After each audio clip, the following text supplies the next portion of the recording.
लुकीज में एनिमे के पार्ट 7 में आप सभी का स्वागत है। और अगर अभी तक आपने पहले के पार्ट्स नहीं देखे तो लिंक डिस्क्रिप्शन में मिल जाएंगे, आप वहां से जाके देख सकते हैं। पिछले पार्ट में हम देख चुके हैं डेक हुआ फेस्टिवल फंक्शन में पार्टिसिपेट करना चाहता था, लेकिन जिन होबिन उसे मारता है और उसकी रैप नोटबुक भी फाड़ देता है। फिर पार्क, जे होंग, जिन सेयोंग और बोस को साथ में अलायंस बनाकर जिन होबिन को भगा देते हैं। और डेक हुआ पार्क को गाते हुए देखता है, जिसे देखकर वो बहुत ज्यादा इंप्रेस होता है और पार्क से पूछता है, क्या तुम मेरे साथ फेस्टिवल फंक्शन में गाना चाहोगे? अब आगे की कहानी देखते हैं। और वो फिर शाम को डेगवा के घर प्रैक्टिस करने के लिए जाते हैं, लेकिन हम देखते हैं डेगवा का घर बहुत ज्यादा गंदा हो रखा था और चीजें यहाँ वहाँ पड़ी होती है। यार मैं पहली बार किसी को अपने घर लाया हूँ और घर कितना गंदा हो रखा है। रहने दो यार, मेरा घर तो इससे भी ज्यादा गंदा रहता है। हम प्रैक्टिस के लिए आए हैं तो प्रैक्टिस पे ध्यान देते हैं। और फिर दोनों म्यूजिक बनाते हैं, कंपोज करते हैं और काफी ज्यादा टाइम हो जाता है। फिर पार्क बोलता है, सॉरी डेगवा, मैं ज्यादा नहीं रुक सकता, मुझे जॉब के लिए भी जाना होता है। और डेगवा सोचता है, भाई कितना मेहनती बंदा है ये पार्क, स्कूल भी आता है, जॉब भी करता है और काफी ज्यादा टैलेंटेड भी है। और फिर रास्ते में डेगवा की दादी का स्टॉल आता है और दादी बोलती है, क्या तुम मेरे डेगवा के दोस्त हो? और पार्क बोलता है, यस मैम। और डेगवा की दादी पार्क से बोलती है, तो बेटा तुम्हें भूख तो जरूर लगी होगी, आओ कुछ खा लो। और डेगवा को वही सीन याद आता है जब जिन होबिन और उसके दोस्त स्टॉल पर आए थे और काफी सारा खाना खा के चले गए और पैसे भी नहीं दिए। इतना सब कुछ करने के बाद भी उन्होंने खाने की पूरे स्कूल में बेइज्जती की थी। लेकिन दादी के पूछने पर पार्क बोलता है, नहीं दादी जी, मेरा पेट भरा हुआ है, नेक्स्ट टाइम मैं पक्का खा के जाऊंगा। और ये सुनकर डेगवा सोचता है, यार पार्क तो सच में बढ़िया बंदा है, काफी अच्छा इंसान है यार ये पार्क। फिर हमें स्टूडियो का सीन दिखाया जाता है जहाँ स्टूडियो का ओनर बोल रहा होता है, इस लिरिक्स को लिखने के लिए मैंने लिरिकिस्ट को मोटा पैसा दिया है, अगर ये फेस्टिवल फंक्शन में अच्छा परफॉर्म करती है तो इसे मैं तुम्हारे डेब्यूट सॉन्ग में यूज करूंगा। और ये सुनकर दोनों उसका शुक्रिया करते हैं और सर झुकाते हैं अपना।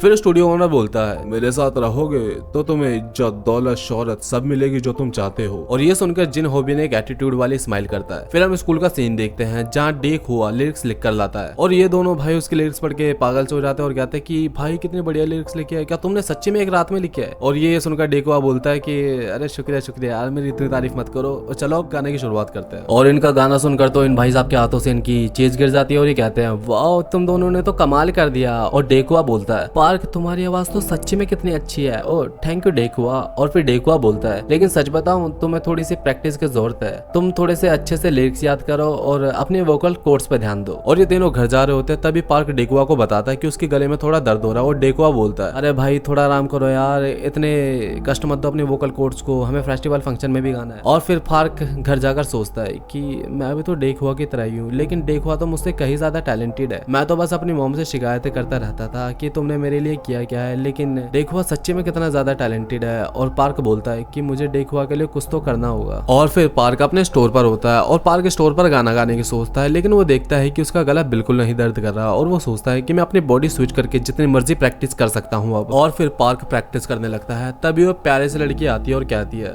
क्या आज तुम अपनी वॉइस का वर्कआउट कर रहे हो बॉडी की जगह? अरे नहीं नहीं। और उसे एक वॉइस का सिरप देकर अच्छे से प्रैक्टिस करना बोलकर चले जाती है। फिर हम स्कूल का सीन देखते हैं जहाँ ये लोग प्रैक्टिस कर रहे होते हैं। डेकुआ बोलता है, मैंने तुम्हें मना करा था ना, क्या मैंने फिर से कुछ गलत गाया? अरे नहीं, मैंने तुम्हें इतने ज्यादा प्रैक्टिस करने के लिए मना करा था। और फिर पार्क बोलता है, अरे नहीं नहीं, मैंने बिल्कुल प्रैक्टिस नहीं करी, कम से कम इस बॉडी में तो नहीं। और डेकुआ ये सुनकर हैरान हो जाता है कि तुमने बिना प्रैक्टिस करे इतना अच्छा गाया, तुम तो सच्ची में एक जीनियस हो। फिर ये लोग घर जा रहे होते हैं, तभी इन दोनों को जिन होबिन पकड़ लेता है और कहता है, मैंने सुना तुम उस पार्क उनसुक के साथ स्कूल फेस्टिवल में पार्टिसिपेट कर रहे हो। और फिर गली में लेकर जाकर डेकुआ को बहुत पीटता है और चश्मा वाले लड़के से बोलता है डेकुआ को मारने के लिए, जैसे उसने पिछली बार पार्क उनसुक को मारने के लिए कहा था, अगर तुमने इसे नहीं मारा तो हम तुझे दुगना मारेंगे। और ये बंदा डेकुआ को मारने के लिए अपना हाथ उठाता है, लेकिन डेकुआ को मारने के लिए हिम्मत नहीं जुटा पाता। लेकिन तभी हम देखते हैं जिन होबिन का कॉल आ जाता है और सब लोग वहां से चले जाते हैं और चश्मे वाले बंदे को खुद पर बहुत ज्यादा शर्म आ रही होती है। हम देखते हैं पार्क उनसुक अपने स्टोर पे काम कर रहा होता है, तभी ये दोनों से मिलने के लिए आते हैं। पार्क उनसुक उनसे मिलने के लिए उनके पास जाता है, लेकिन उसे याद आता है कि इस बॉडी में तो उनसे पहली बार मिलेगा, भले ही इस चश्मे वाले लड़के से पहले भी मिल चुका होता है। और वो तीनों बाहर बैठकर बातें करने लगते हैं, तभी वो चश्मे वाला लड़का बोलता है, मेरे अकेले हिम्मत नहीं हो रही थी, इसलिए मैं डेकुआ को अपने साथ ले आया। और माफी मांगते हुए कहता है कि मुझे माफ कर दो, पिछली बार मैंने पुलिस के कहने पर तुम्हारी पिटाई की थी, सच में मैं माफी मांगना चाहता हूँ। और पार्क कहता है कि छोड़ो, इसमें कौन सा तुम्हारी गलती है, तुमने थोड़ी ना जानबूझ के करा था, तुम्हें तो फोर्स किया गया था ऐसे करने पर। और वो एक दूसरे को अपनी स्टोरी बताने लगते हैं और उनसुक कहता है, मुझे भी मेरे पहले वाले स्कूल में बहुत ज्यादा बुली किया जाता था, इस वजह से मैंने स्कूल छोड़ दिया और यहाँ आ गया।